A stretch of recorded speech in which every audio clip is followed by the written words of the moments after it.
Gracie and Rihanna Pfaff, welcome to the program. Great to have you on the show. Thanks for having us. Thank you. Rihanna, it's great to see you again. We actually spoke a few weeks ago, and you were on the show telling us about Family Mission and fantastic organization. You guys are doing great work, and I enjoyed that conversation so very much, as did so many people, that I actually asked to find out more about another organization you're involved with, one that I believe your daughter actually founded. So it kind of puts it into perspective here. Well, welcome back, Rihanna and Gracie. It's great to have you on the show. Well, thank you. I'm looking forward to it. Gracie, you're the founder. Put this into perspective. You founded this organization when and for what purpose? I was 12 years old when I founded Harvest 107. I was actually inspired by a book I read in school, and it was called The Good Garden: How One Family Went from Hunger to Having Enough by Katie Smith Millway. And it was a true story based in Honduras about how a failing family farm was revived after sustainable farming practices were taught to the children of the community. And that book really inspired me to do more research on hunger, malnutrition, and how a family with a farm could be going hungry. And then once I did my more research and I learned about the over 870 million people at the time who were suffering from hunger. And that just didn't sit well with me. I had a fridge and a pantry full of food, and I was learning about other people, even children, who hadn't eaten in days or weeks. So I wanted to do something about it. I actually didn't have any idea that I would be starting my own nonprofit. I applied to partner with 13 different organizations, but they all told me because I was 12 years old, I was too young. And I knew that just because I was young didn't mean that I couldn't make a difference. So I started Harvest 107 with the mission to help end hunger and malnutrition through teaching sustainable agriculture. So where were you living at the time when you had this idea and this passion was, began in you? Where were you living and what was your family doing at that time? We were living in Nashville, Tennessee, and when I had the idea, and less than a month after Harvest 107 was a registered nonprofit in the state of Tennessee, we were already starting our first school garden at a school just outside of Nashville that reserves 50% of their seats for low income families. And that garden is actually still feeding 24 families on a regular basis. So, okay, well, my last question, and as I'm putting the timeline together here, you've lived in Haiti, right? I have. We moved there in 2014, 2015, around then. Yeah. And we were there for around 5 years. And we were really growing Harvest 107, and then Family Mission started as well. Mhm. So it's just been a great journey of not only living in another country, but also watching the organization grow over time. Okay, so Gracie, what is your background? Okay, and help me understand.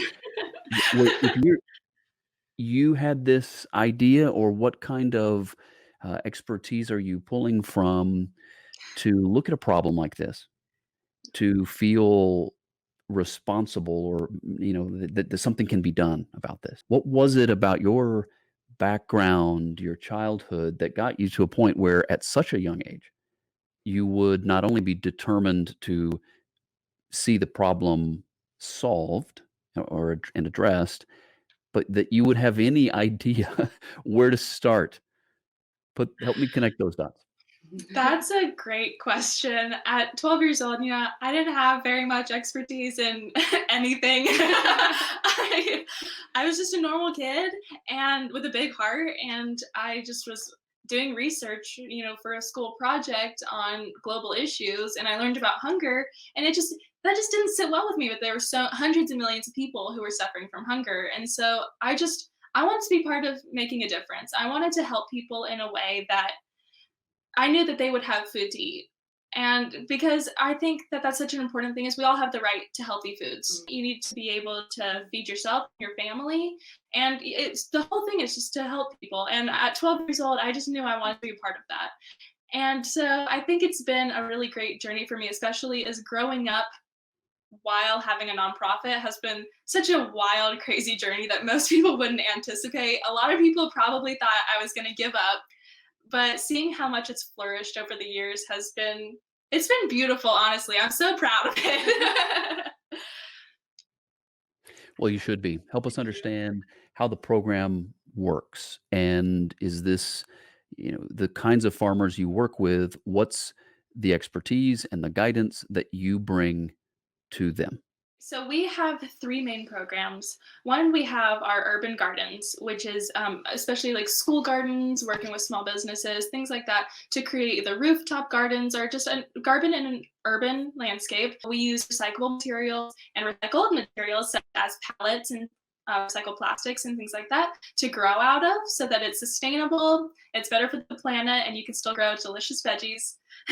And then we also teach, we have a school curriculum, especially for kids, but it also works for adults as well, teaching sustainable agriculture in an urban environment. So it's showing you that not only can you plant a seed in the ground, but here's how you take care of that seed. And here's how you can harvest the seeds in the future so that you can keep this garden going for years to come. We also have our Family Farm Pack program, which do you want to explain a little bit about that? Sure. Our family farm pack is basically a 5 gallon bucket containing everything that a woman needs to start her own organic vegetable garden at home. So it comes with seeds, tools, a compost starter kit. Also, it has our secret sauce, our fertilizer. It's all natural fertilizer that's made from a tree in Haiti. So they get a starter batch of that, and also the directions on how to make it themselves, as well as how to make pesticides, all natural from things that they could easily find. And that program is so amazing because it's literally just a bucket and a lesson. And so it's like a half day agriculture intensive that our agronomist does with a group of people. Let's say we did 5 family farm packs in a community. The agronomist would go and spend a half day there, really explaining, like doing a thorough intensive on how to use everything in that bucket and what's going to give you the most bang for your buck, so to speak. So we make sure to pack in seeds in there. They're super nutrient dense foods that grow pretty quickly so that they're quickly able to nourish their families. And then our final program is our She Initiative, where we partner with women who already have a farm. Mm-hmm. And so we partner with them and we really assess the need. We help them with sustainable agriculture classes, mm-hmm. and we also teach them agribusiness, and especially as women trying to find that equal place in the marketplace. So yeah, it's a really great program where we can just go in and assess the need and help out wherever we can. This is The Edge of Adventure. My name is Adam Asher, and we're talking today with some very special guests. Gracie Pfaff is joining us today. She is the founder of Harvest 107. And also with her today is Rihanna Pfaff. And look, they're sisters, right?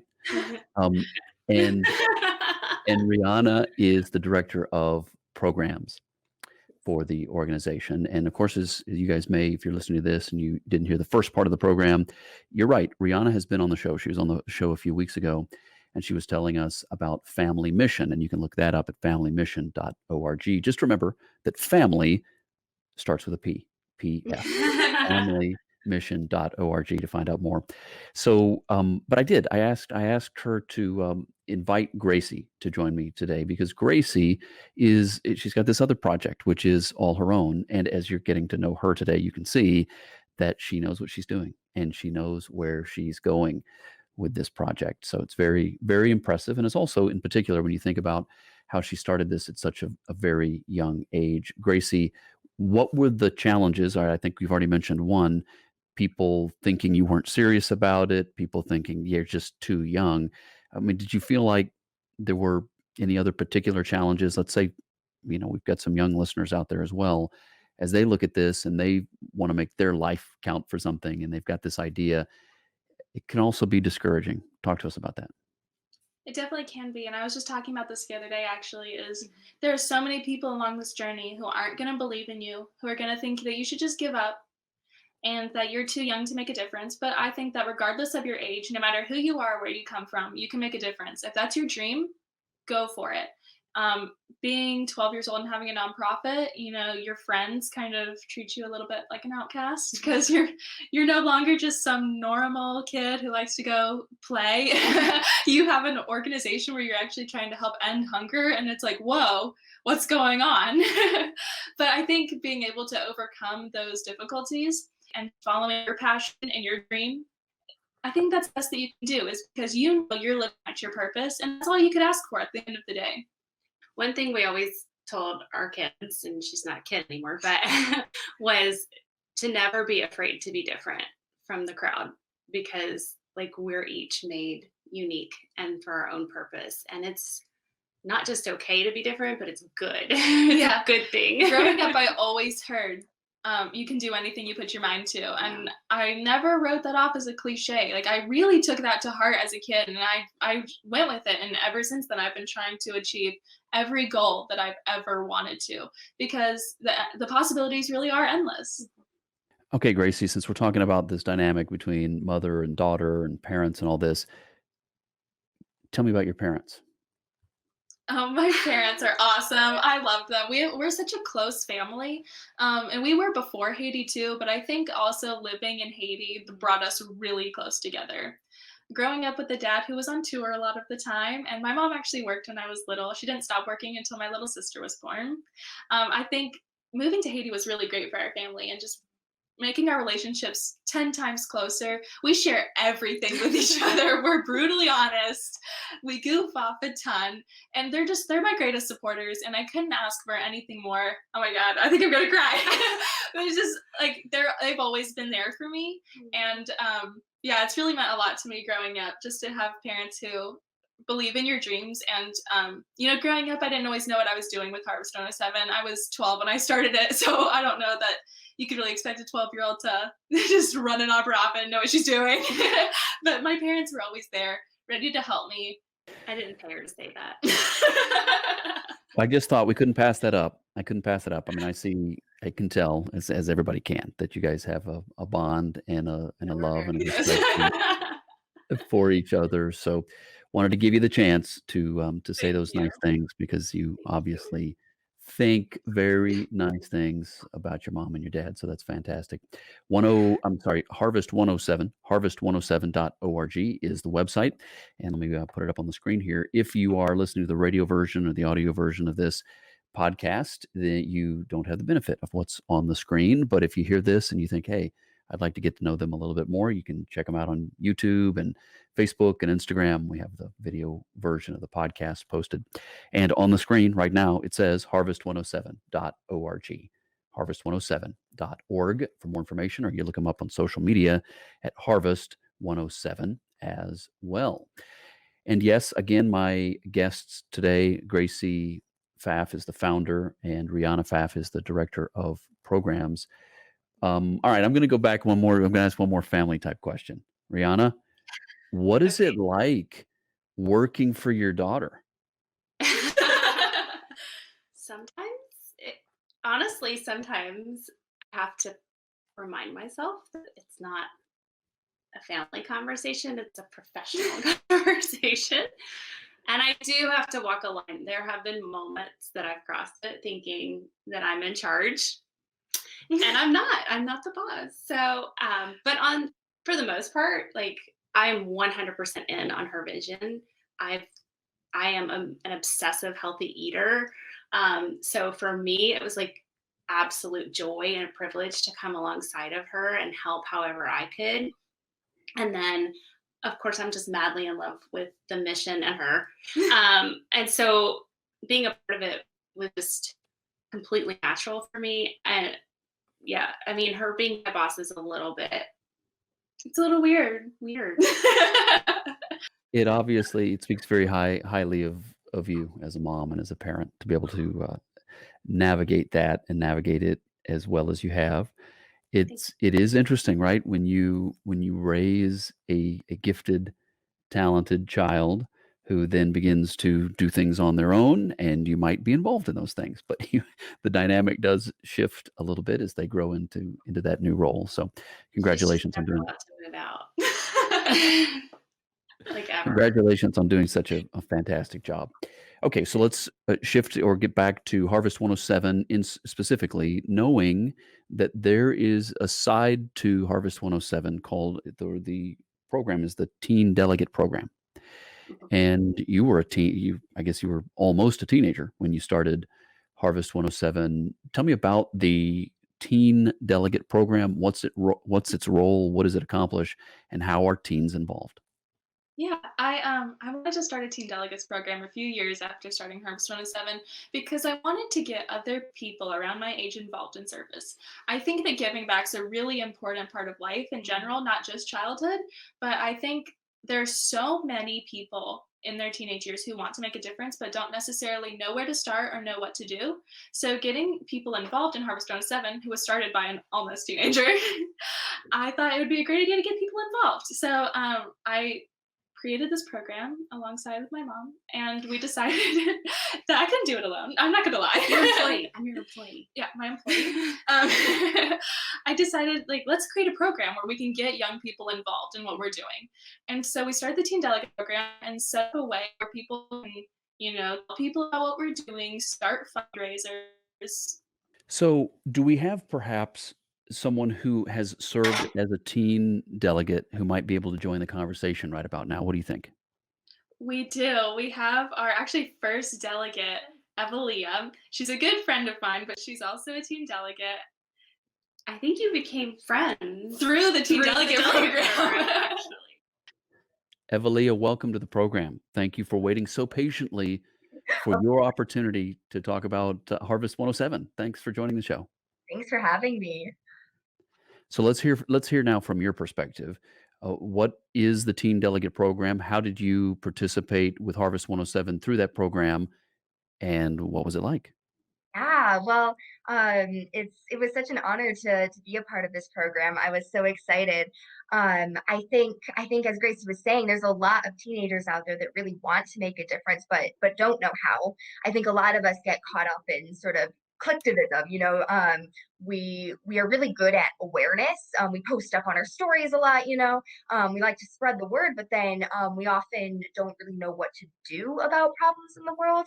And so the Teen Delegate program, I think, is a way for teenagers to actually make a tangible difference in the world, to really give back. And it's one it's been very open ended. So it's great because it allows these teenagers to really find their strengths, what they're good at, the ways that they're able and wanting to give back. It really allows them to do that in a way that works for them. So I was so grateful to be a part of that and to get to give back in that way. So, Gracie, the teens that might be listening right about now, or the parents of those teenagers and thinking, "Oh, you know what? I know a teenager, my daughter or son or grandson or granddaughter would be perfect for this. I think they'd love to be a part of it." What should they expect? What's going to be required of them, and what are they going to get out of it? Of course. So when you sign up to be a team delegate, you're going to get a video from me telling you a little bit more about Harvest 107 and kind of the inside story of how it all started. So I can really connect with the people who are getting involved because I think they should know what's going on and what they're standing up for. And then we'll give them a packet of information that's going to give them some fundraising ideas and different ways that they can help spread the word in their community and what they can do to help. So whether it be they want to do a bake sale or a walkathon, a bunch of different ideas and encouraging them to really get creative Or even start their own or garden. even, yeah, start their own garden at their school because that's a great way for people to get involved. And so just giving them the information and the creative freedom to be able to help how they want to. Mhm. Because I think that's a really important part of service and giving back is to do it in a way that speaks to you and that inspires you because you're going to want to give back. Evelia, what did you learn from the program personally? Oh wow, I learned a lot. I learned a lot from Gracie just getting to watch her. I learned to not give up, and I think I learned how to do fundraising with teenagers. I did two fundraisers with Harvest 107, and the first one totally flopped. I did it with my high school. I spent hours working on this project where I put together this trifold poster board of all this information about Harvest 107 and what they're doing. And I had it up in the cafeteria. And I sat during the lunch hours at this table and I cut out all these paper vegetables. And it was like if you made a donation, you could write your name on a vegetable and put it on the wall in my like paper garden. I thought it was so cute. And no one cared. That's I made $15 5 of which were mine. Um, Hey, um, every dollar counts. And it wasn't a that flop. is It was true. a learning opportunity. It was a learning opportunity. You are so right. And I did get to have some conversations. So there was definitely, still progress made, even though it wasn't a big financial gain there. I'm hoping that people were able to learn more about the hunger crisis and the fact that there's something that we can do. But then that, got me thinking, okay, this didn't work very well with the group of people that I'm working with.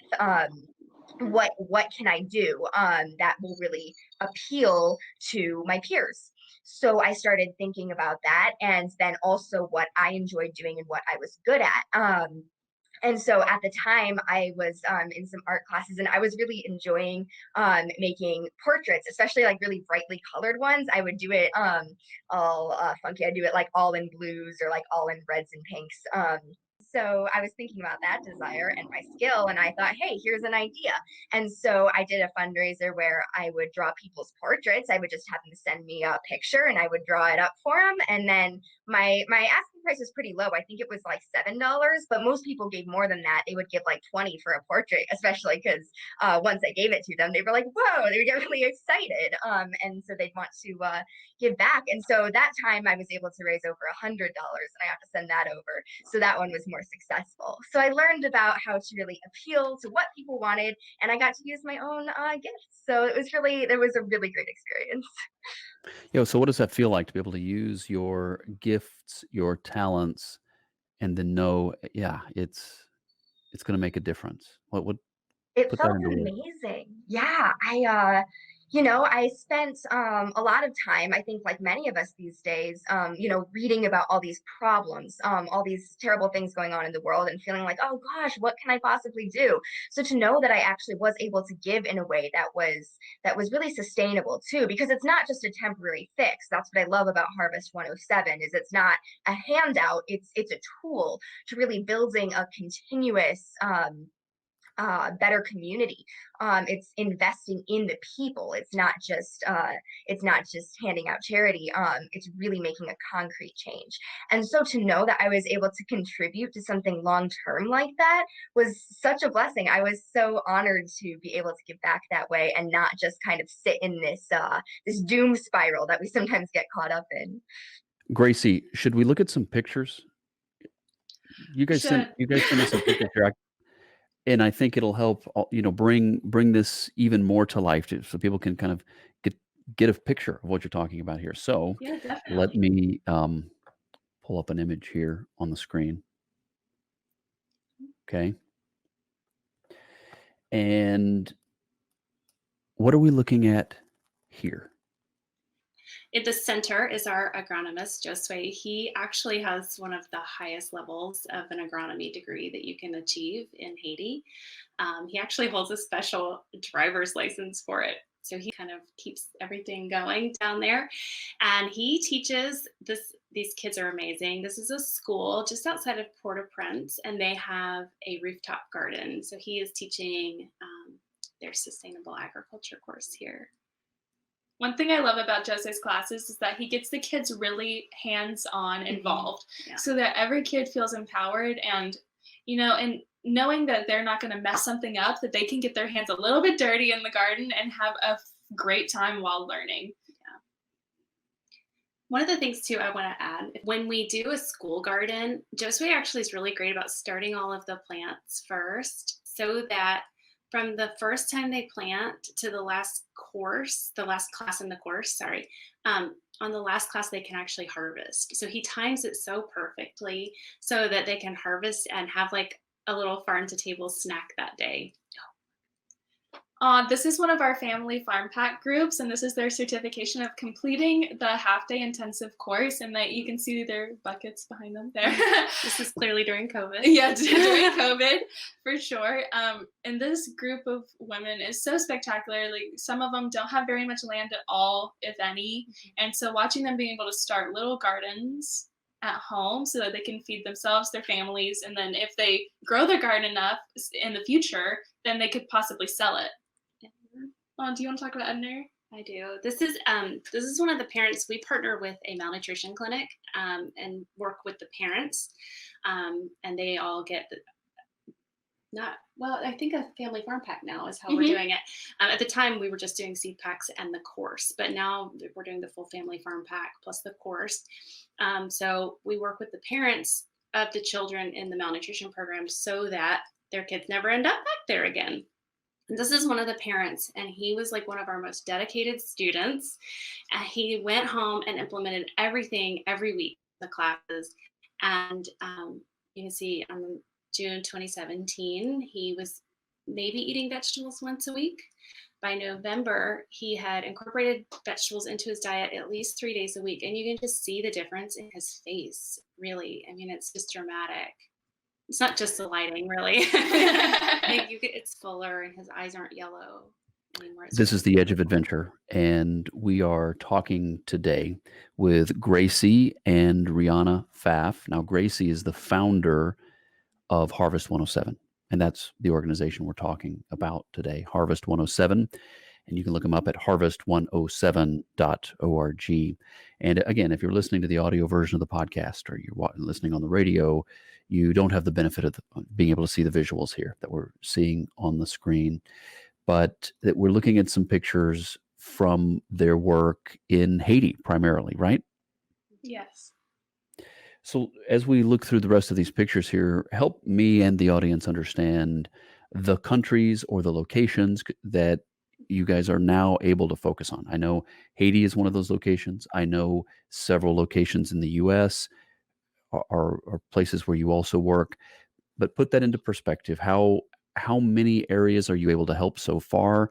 And then how are you hoping to grow it? Or I don't know, what are your thoughts maybe for the next year to, 3 to 5 years? So we have helped thousands and thousands of people, especially in Haiti, where we're mainly focused right now. But we do have projects in the U.S.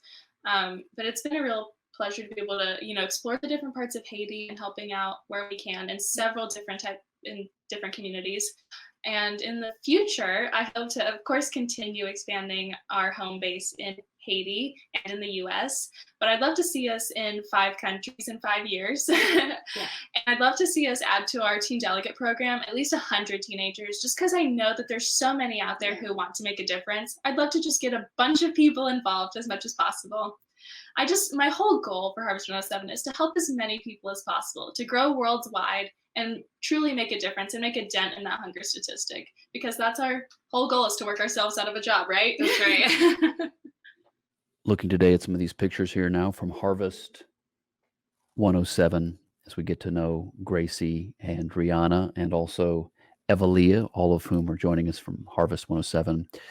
So yeah, it makes a difference. It makes a difference. And I know as Rihanna has spoken, quality nutrition is something that's important to her.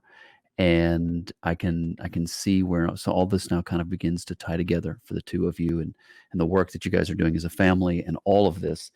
And as you grow this into the additional countries, what's the simple message, right? What if you were to boil this down to just a very simple concept? What is the problem and what is the solution? Our main goal is to end hunger and end malnutrition. Our goal is to achieve food security for everyone on this planet. And we do that through our plant grow sustain model. You put a seed in the ground, here's how you can grow it, but here's how you can really sustain it. And that's one of our most important parts of our education, is learning how to sustain yourself and your garden. Here's what you can do so you can keep this going for not only years, but generations. So you can pass that knowledge on to your children, your neighbors, and everyone in your life. Evalia, what's your advice to the teen who might be thinking about getting involved with Harvest 107? I mean, definitely go for it, and don't give up if you don't feel successful right away, because sometimes it takes a while to figure out what's going to work for you and for your community. But don't let any fear of not making a big enough difference stop you. Any difference that you can make is going to help. So just make that effort where you can, give it your best shot. take the time also to evaluate yourself, what your strengths are, what your passions are. Find a way to use that, and it's gonna happen. I think, I believe that when we're really focused on making a positive effort, we will put that out. It's going to happen. So continue to invest in your own strengths, the strengths of your community, and you'll have that impact. Don't be afraid.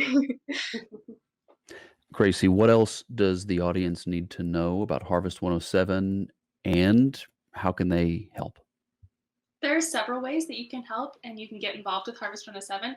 First and foremost, you can follow us on social media and check out our website. Of course, you can learn a little bit more about what we do, and you can always reach out to us if you have questions. Our emails are gracie@harvest107.org and Rihanna@harvest107.org. We're always willing to answer a question. If you have a school nearby or you're involved with a school that would like to do a school garden, reach out to us and we'd love to talk about how we can partner. You can donate, and what's great about how you can donate is that there are different tiers to donations because we really believe that every dollar counts because it does. And so for as little as $5, you can donate a tree or a seedling to someone in need. You can donate $25 for a family farm pack, $25 for a class. You can donate, as much as you want to or as little as you want to or can, because it's really, we're not kidding. Every amount helps because really we does. can find a way to help people with every dollar amount that comes at the door.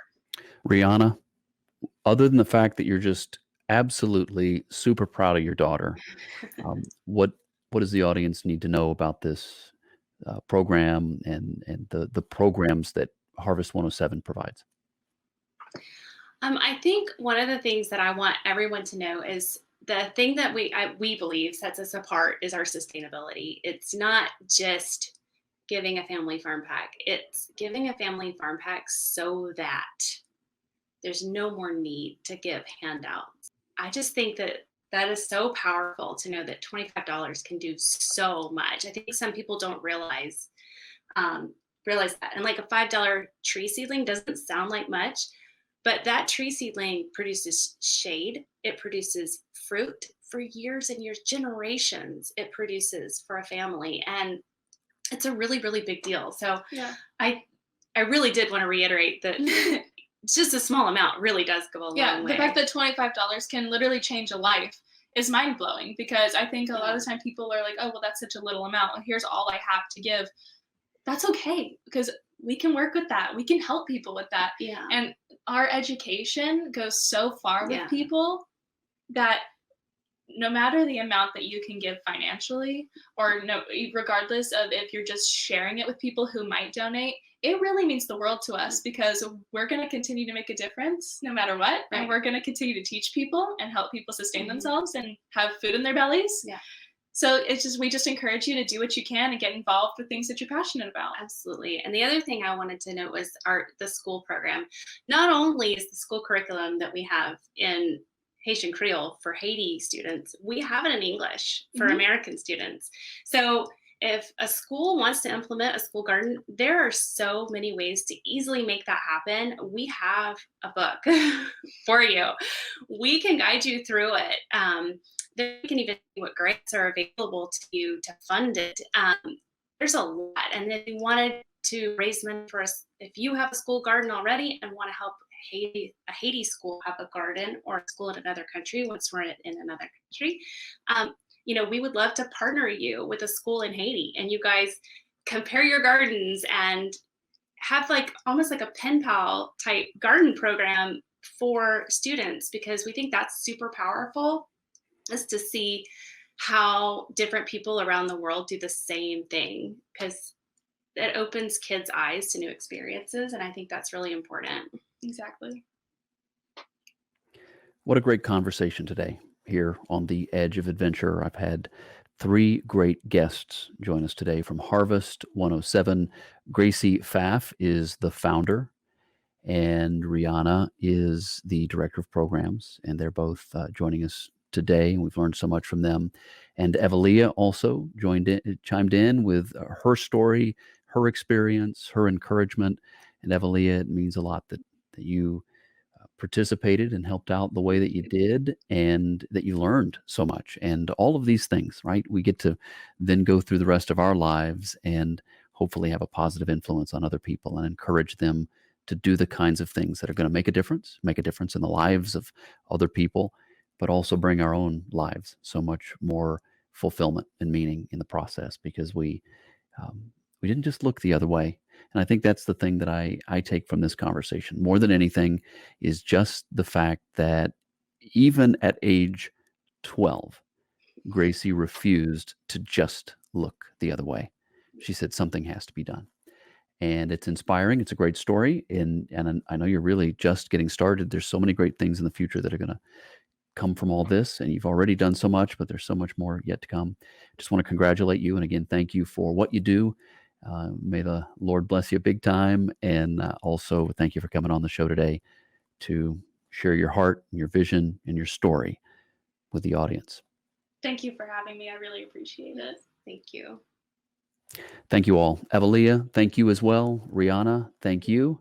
Thank you. And thanks everybody for tuning in, whether you're listening through the audio podcast or the radio or watching the video podcast online.